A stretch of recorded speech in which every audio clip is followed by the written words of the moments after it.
오늘은 예수님이 승천하신 날을 기념하는 승천주일입니다. 다음 주일은 웨슬레 회심 285주년 기념주일이고요, 또 성령 강림 주일이기도 합니다. 예수님이 승천과 함께 다시 오실 것을 약속하셨으니 그날까지 우리 교회 표대로 경건과 거룩의 능력으로 살아야 될 줄로 믿습니다. 그리고 내일 다음 주일에 있을 웨슬레 회심과 같은 그런 회심의 은혜가 여러분에게 있고 또 성령의 강림의 은혜를 경험할 수 있기 위해서 한 주간도 기도하기를 주님으로 축원합니다. 부활 후 예수님이 40일 동안 제자들과 함께 하셨는데 그 이유가 무엇일까에 대하여서 이미 말씀을 드렸죠.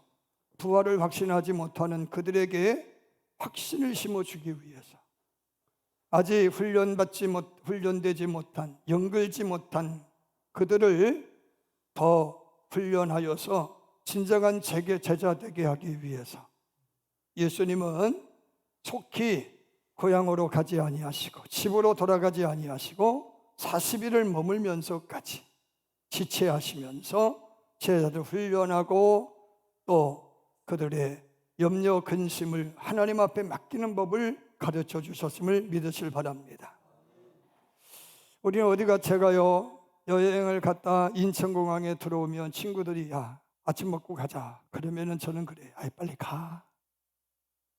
왜? 집으로 가는 게 최선이에요. 예수님도 부활하신 이후에 한시라도 빨리 천국으로 돌아가시고 싶었을 거라는 생각이 들지 않아요? 그런데도 40일을 머무신 것은 누구 때문에? 우리 때문에, 제자들 때문에 그랬다는 거예요. 그만큼 예수님은 우리를 헤아리신 주님이심을 믿으실 바랍니다. 자, 예수님이 이제 40일이 되어져서 이제 본향으로 올라갈 때가 되었습니다. 천국으로 갈 준비를 하고 있는데 제자들이 예수님 앞에 물어요. 주께서 이스라엘을 회복하실 때가 언제죠? 오늘입니까? 내일입니까? 지금입니까? 예수님이 지금 하시는 일을 보니까 금방이라도 하나님의 나라가 이루어질 것 같은 거예요. 어느 때입니까? 라고 물으니까 예수님이 하신 말씀이 뭔가 하면은 때에 관해서는 나에게 묻지 말아라. 그건 아버지의 소관이다. 내가 할 소임은 뭐냐? 내가 감으로 그 때를 이룰 수 있는 능력인 성령을 너에게 보내는 거다. 그렇기 때문에 내가 너희들을 위하여서 보낼 성령을 기다리라 라고 당부하신 줄로 믿습니다. 그럼 제자들이 소망한 때는 어떤 때냐 하는 말씀인데, 그때는 로마의 침탈로부터 억압으로부터 자유한 독립을 쟁취할 때를 의미합니다. 독재자 헤롯이 제거되어지고 새로운 임금이 출현해서 정의를 강같이 공의를 하수같이 흐르게 할 때이죠. 경제적인 상황이 좀 좋아져서 금전적 문제가 해결되고 또 병이 치료받아서 건강을 회복할 때인 줄로 믿습니다. 이런 때에 관련된 소망은요, 아담과 하와가 타락해서 낙원에서 추방된 이후에 오늘에까지 같은 소망이라고 하는 거예요. 그럼에도 불구하고 그 소망은 이루어지지 않았어요. 아직도 이루어지지를 못하고 있어요. 제자들이 염원한 때는 성경을 통해서 보면 주님의 기도에 나타나 있는 것처럼 하늘의 뜻이 하늘에 이루어진 것처럼 땅에서도 이루어지는 거죠. 그럼 하나님의 뜻이 하늘에 이루어졌다라고 하는 것에 대하여 예수님은 사랑으로 설명을 하는 거예요. 사랑이 실천되는 때라는 거예요. 하나님의 사랑이 예수를 통해서 나타난 것처럼 예수를 따르는 제자들과 믿는 제자들을 통해서 그 사랑이 구체적으로 실현되어지는 때가 곧 이스라엘 나라가 회복되는 때라는 말씀인 거예요. 하나님은 당신의 선민 백성 이스라엘을 얼마나 특별히 사랑하셨는지 가나안 복지라고 하는 땅을 주신 줄로 믿습니다. 그래서 가나안 땅을 적과 꿀이 흐르는 복지라고 말씀하셔요. 저는 새벽에 말씀을 드리면서 그런 말씀을 드린 적이 있어요. 우리를 생각해 보면 지금 내 입장에서 하나님이 나에게 최고의 복을 주셨다. 내 형편 그리고 내 처지, 내 능력으로 볼 때에 하나님은 이보다 더 좋은 복을 주실 수 없는 은혜를 주셨다. 이 믿음을 갖고 살아야 된다. 그래서 예수 믿는 사람은 언제나 오늘은 하나님의 최선이라는 생각을 갖고 살아야 된다. 그럼에도 불구하고 우리는 그것이 최선이며 최고임을 잃어버리고 부족하다고 아우성친다라고 하는 거죠. 이미 하나님은 이스라엘 백성들에게 복지를 주셨다는 거예요. 그런데 여전히 복지가 되지 못하고 죽고 헐벗고 침탈당하고 수탈당하고 압제당하는 비극적인 삶을 사는 이유가 뭐냐 하면은 하나님의 법을 잃어버렸기 때문이라는 거예요. 때문에 하나님이 주신 복지가 되려면 하나님의 법이 구현이 되어야 되는데, 그 법의 구현 중에서 가장 중요한 법 중에 하나가 뭔가 하면 희년법이에요. 희년법. 희년법이라고 하는 법은 어떤 법인가 하면은 안식년이 7번 더해지고 맞는 50년째에는 거리대으로 저당 잡은 토지를 원주인에게 돌려주고, 그리고 토지나 기타의 것들 대신에 사람을 종으로 삼았으면 그 사람을 방면해 주는 거죠. 그게 희년법이라는 법인 거예요. 그래서 다시 시작하는 거예요. 다시 시작하는 거예요. 그러니까 하나님의 법인 희년법이 시즌이 되어지면 절망의 사람들도 희망이 생기는 거예요. 왜? 50년이 되면 처음부터 똑같이 새 출발할 수 있는 거예요. 그런데 이 법이 있으나마나한 유명무실한 법이 되어버리고 말았다는 거죠. 그래서 예수님은 당신의 등장과 함께 사역을 시작한 게 동시에 이사야서를 펼쳐들고서는 희년법을 지켜라. 이 법이 실천되어야 된다. 이 법은 정의의 법이 아니라 공의의 법인 거예요. 하나님이요, 율법이라고 하는 법을 주신 것은 처벌을 목적으로 주신 게 아니에요. 죄가 뭔지를 깨달으라고 주신 거예요. 그 죄를 깨닫고 회개하라고 주신 법인 줄로 믿습니다. 그런데 당시에 율법 전문가였던 바리새인들, 서기관들조차도 법을 적용할 줄만 알았지 법 정신대로 살 생각을 하지 못한 거예요. 오늘 우리도 성경만큼 귀한 가르침이 어디 있어요? 아멘이 없네. 성경만큼 귀한 가르침이 어디 있어요? 성경이야말로 동서고금의 어떤 고전보다도 위대한 책인 줄로 믿습니다. 그래서 성경, 거룩한 경전이라 그렇게 불려지는 거예요. 인생에게 있어서는 가장 필요한 책이 성경인 줄로 믿습니다. 그래서 가장 많이 읽히는 거예요. 그런데 성경 많이 읽는다고 사람이 달라지나요? 안 달라져요. 여러분, 설교를 아무리 들어도 달라지질 않아요. 여러분, 말씀을 들었고 예수를 믿는데도 불구하고 여러분들이나 세상 사람들이나 다르질 않아. 그러니까 세상은 믿어도 소용없다는 소리를 하는 거예요.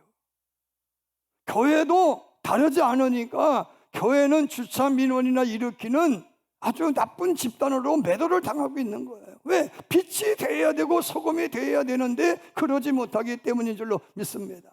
다른 사람 부동산 투기하면 우리도 투기해야 되고, 다른 사람들이 돈돈 그러면 나도 돈돈 해야 되고, 다른 사람이 멋부리면 나도 멋부려야 되고, 예수 믿는 사람의 삶의 재미는 따라가는 게 아니에요. 구별되게 사는 거예요. 구별되게 성결하게 사는 거예요. 할렐루야. 세상이 천만병개벽을 해도 우리의 마음 심보가 하늘에 되지 못하면 땅이 아무리 복지 아니라 복복질지라도 그 땅은 헐벗고 굶주리는 땅이다, 그런 말씀인 거예요. 그렇기 때문에 예수님께서는 하신 말씀이, 너희들이 사는 땅이 하늘이 되기 위해서는, 너희들의 삶의 자리가 천국이 되기 위해서는 필요한 게 환경을 바꾸는 것이 아니라 하나님이 임해야 된다. 그게 성령이 임해야 되느니라. 성령께서 우리 속에 쑥 들어와야 되느니라. 지금은 목사님이 되신 어떤 분이 옛날에는 사업을 하셔서 사업에 성공해서 떵떵거릴 때도 있었지만은 사업이 안 돼가지고 망해서 정말로 저 남미로 도망을 쳤대요. 그러다가 병을 얻어가지고 사경을 헤매는 중에 하나님의 은혜로 천국을 가게 되었대요. 천국을 가서 돌아보니 자기가 지금까지 일생 예수 믿으며 기도한 것이 내 필요한 거 달라고만 했더라, 그런 이야기. 내가 필요한 거 달라고만 했더라, 그런 이야기. 그래서 천국에서 자기의 지금까지의 삶을 돌아보면서 내가 진짜 예수 믿는 사람 맞나? 세상 사람과 조금도 다를 바 없는 나더라, 그런 이야기.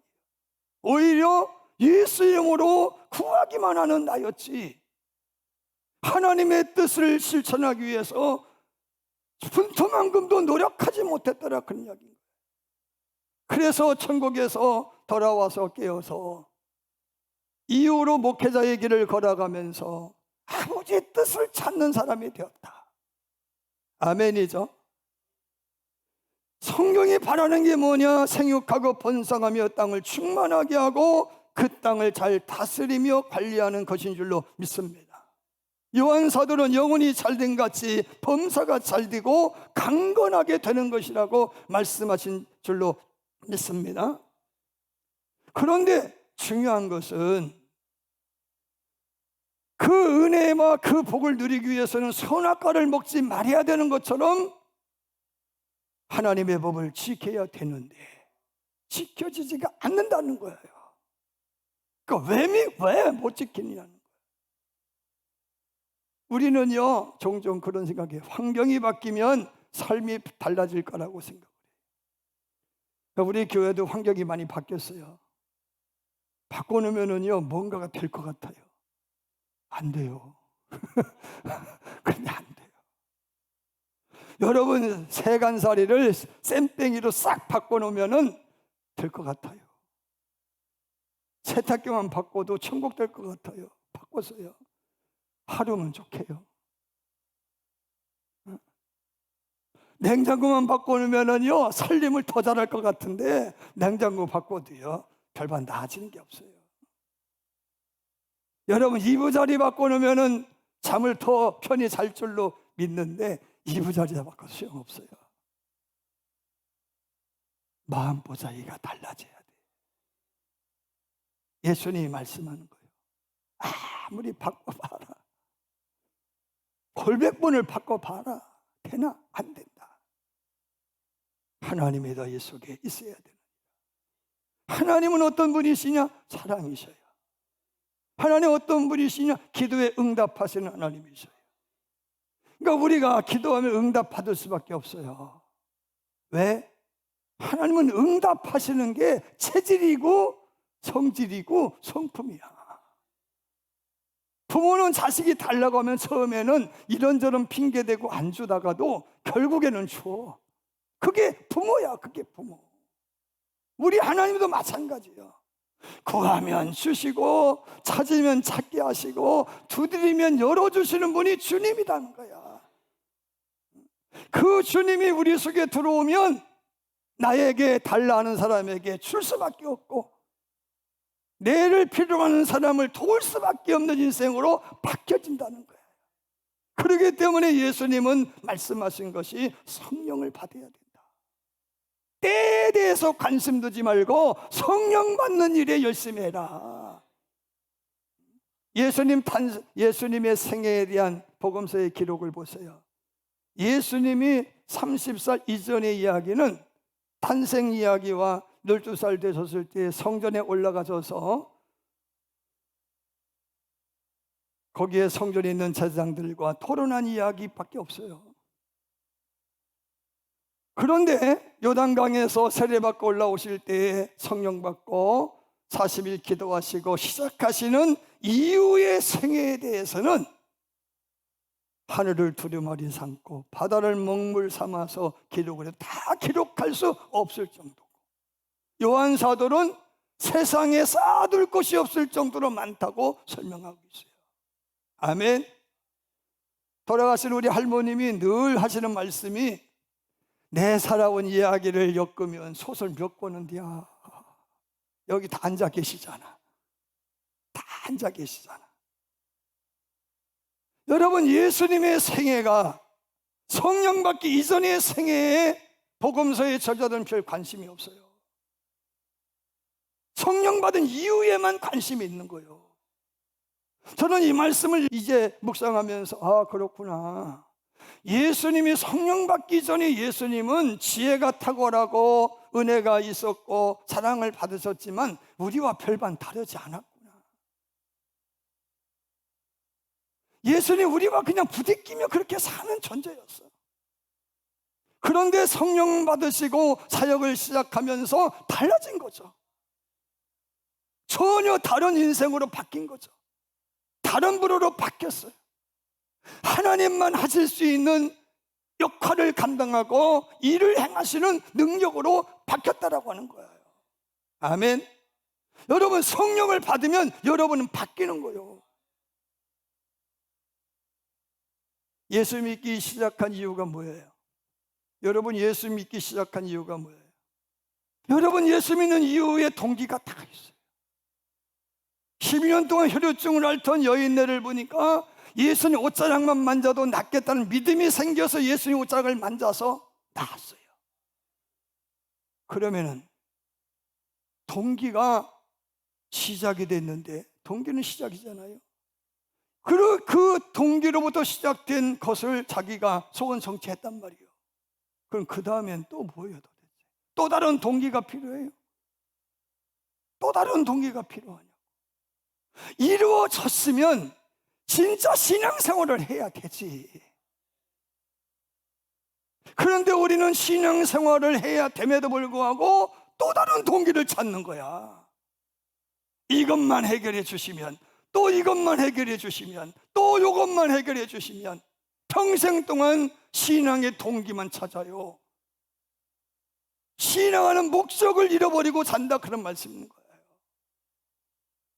그런데 혈루증을 앓던 그 여인네는 고생을 받고 시장 모퉁이에 자기 집이 있었다네요. 아침 일찍이 나와서 마당, 시장, 거리를 깨끗이 청소해 놓고 옷 곱게 갈아입고 앞에 나와서 사람들이 지나가면은, 안녕하세요, 저 아시죠? 저 베로니카예요. 저 12년 동안 혈류병으로 고생하던 여자인 거 다 아시죠? 예수님이 더 고쳐주셨잖아요. 예수님이 더 고쳐주셨잖아요. 그렇게 일생을 간증했다는 거예요. 여러분, 신앙의 동기가 이루어졌으면 이제는 그 동기를 가지고 주님의 뜻을 따라 섬기는 사람이 되어야 되는 줄로 믿습니다. 하나님, 나 가난이 지긋지긋해요. 가난 좀 면하게 해주세요. 가난 좀.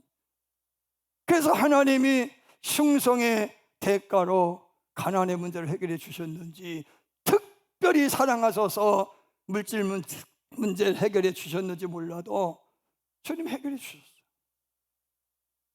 그런데 하나님으로부터 받은 복이 내가 일한 대가라고 생각하면 나눌 수가 없어요. 왜? 내 공로이기 때문에 나눌 수가 없어요. 또 특별히 사랑해서 받은 복이라고 생각해도 나누질 못해요. 하나님 특별히 사랑이 나에게 주신 복인데 뭐, 선물인데 뭐, 내 거야 그거는. 그런데 하나님께서 섬기라고 주셨구나, 하나님의 나라를 이루어가라고 주셨구나, 땅을 하늘로 만들라고 주셨구나 라고 하는 믿음이 생기는 순간 우리는 그 물질로 섬길 수 있다는 거예요. 그 수준의 삶을 오늘 살기 위해서는 뭐가 필요하다는 거예요? 성령님이 필요하다는 거예요. 성령님이 하시는 일 중에 사도행전에 나오는 내용들을 살펴보면 첫 번째로 답시다. 두려움을 극복하게 한다. 성령 받으니까 살고 죽는 게 겁나질 않아. 왜? 더 좋은 게 있으니까. 사는 것보다 죽는 게 나아. 왜? 더 좋은 천국이 있어요.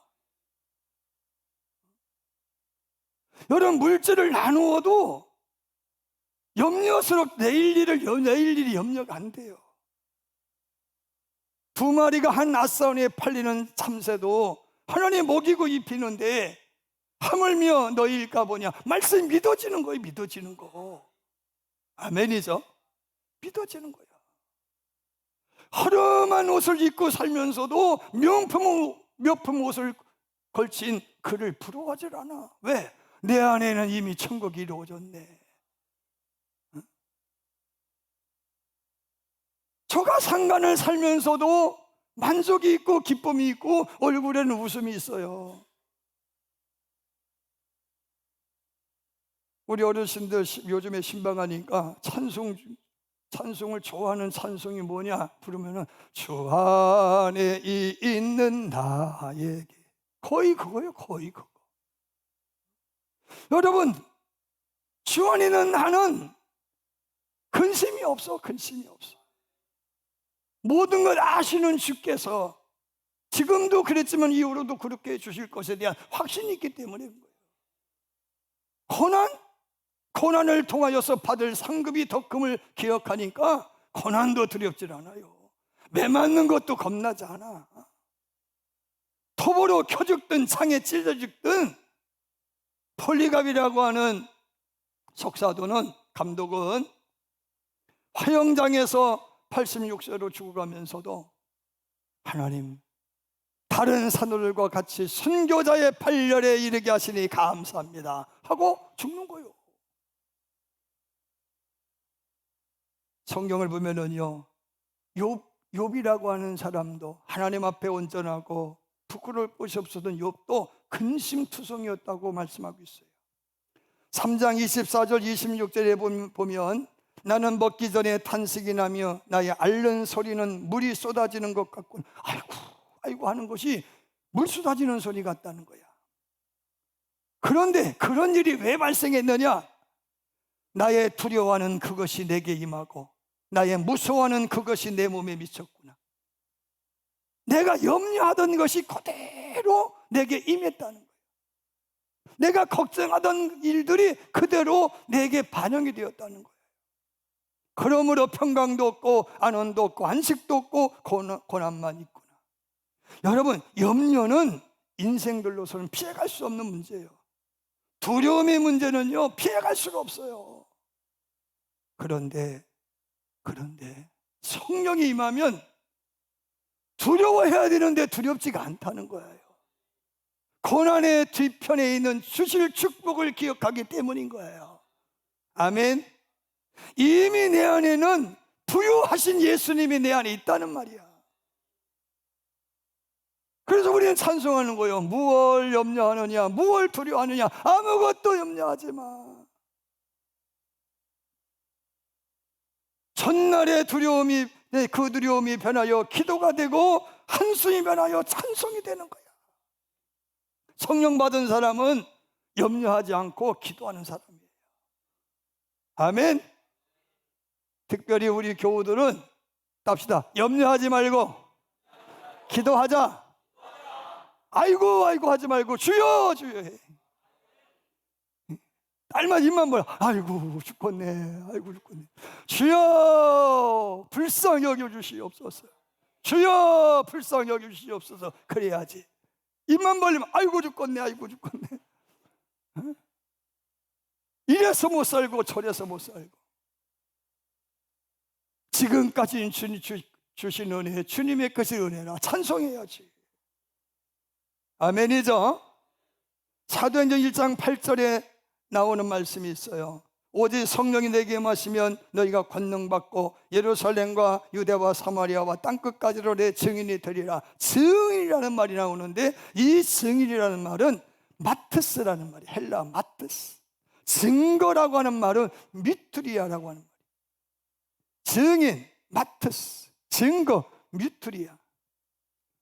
그럼 순교자는 무슨 말이냐? 말투스라는 말이에요. 말투스. 증인, 증거, 순교자는 어원이 다 같아. 뿌리가 같다는 거예요.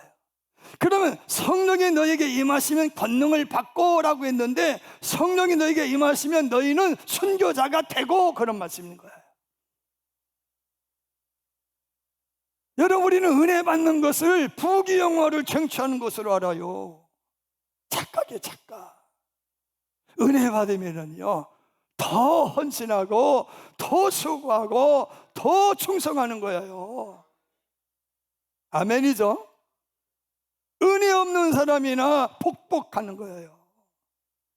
은혜 받은 사람은요, 포신 주신 것만으로도 족합니다, 그러는 거예요. 여러분, 성령 받은 사람이 가장 두려워하는 게 뭔지 아세요? 다윗은 시편 8편 4절에서 이런 유명한 고백을 합니다. 사람이 무엇이간데 주께서 저를 생각하시며 인자가 무엇이간데 주께서를 권고하시나이까. 도대체 내가 누구입니까? 내가 나를 생각해 봐도 쇳덩어리입니다. 악의 뿌리입니다. 하나님, 그런 나를 상대하시는, 그런 나에게 은혜 주시고 그런 나를 용서하시고 그런 나를 축복하시는 당신은 도대체 누굽니까? 저는 신학교 가기 전에 나는 내가 싫더라고. 내 형편이 싫고 죽고만 싶고. 여러분, 그런데 은혜 받고 난 다음에는 이 세상 친구 없어도 예수 안에 친구라는 그 찬송 구절 하나가 나를 바꿔버리더라고. 예수님이 내 친구이신데. 그래서 성 안티온이라고 하는 성자는요, 산에 올라가서 3년을 기도해요. 3년을 기도하는데 옆에서 가만히 들어보니까 같은 말이야, 같은 말. 하나님, 누구십니까? 나는 누구입니까? 그리고서는 눈물 콧물을 빼면서 또 기도하는데, 하나님은 누구시고 나는 누구입니까? 그렇게 3년을 기도하다라는 거예요. 하나님, 하나님에게 있어서 아무 쓸모짝 없는 나를 어찌 이렇게 사랑하십니까? 여러분, 성령 받은 사람은 주께서 어찌 나를 그리 생각하시는지요. 이게 너무너무 궁금한 거야. 이게 왜 나를 주님이 이렇게 사랑하시느냐. 그렇기 때문에 성령 받은 사람은 성령이 떠나가는 것을 염려하는 거예요. 죄 지을 것을 염려하는 거예요. 여러분, 죄라고 하는 것은요, 잠언서에 보니까 여인네로 비유를 해요. 여인네. 죄라는 것은요, 끌어당기는 마약이 있다는 거예요. 그런 어떤 매력이 있다는 거예요. 그래서 죄를 안 지으려고 해도 죄를 지어, 자꾸. 왜? 매력이 있으니까 끌려가는 거예요. 근데 성령님의 매력을 우리가 느끼면은 예수님이 좋은 걸 어떻게 합니까? 성령님이 좋은 걸 어떻게 합니까? 교회가 좋은 걸 어떻게 합니까? 우리가 옛날에 막 그런 찬송 엄청나게 불렀단 말이죠. 아멘이죠. 여러분, 성령이 하시는 일이 뭘까? 사랑하게 하는 거죠. 성령이 하시는 일은 병 고치고 귀신 축사하고 산을 옮기고 뭐 이런 능력으로가 생각을 하는 거야. 방언 유창하게 하고 뭐 입신에서 하루 날마다 뭐 기도만 하면은 천국을 왔다 갔다 하고 뭐 이런 거 생각하는데, 성령님이 하시는 일은요, 스크루지 같은 지독한 수전노가 바뀌어가지고 정말로 흥부같이 살아. 할렐루야. 놀부였던 사람이 흥부가 되는 거야. 유대인들이요, 돈에 대해서라면은요 참 가라하는 민족입니다. 돈. 그래서 그들이 박해를 받아요. 돈 때문에 박해받아요. 돈밖에 모르니까. 그런데 그런 그들이 성령을 받으니까 돈주머니가 열렸네. 열렸어. 열려가지고 나눠주는 거예요. 사람의 힘으로 못해요. 내 마음으로 안 돼요. 교육 잘 받아서 되는 게 아니에요. 하나님이 강권하시는 거예요. 아멘이죠. 하나님이 물질 주신 것 뭐라고 주셔서 잘 쓰라고 주신 거예요.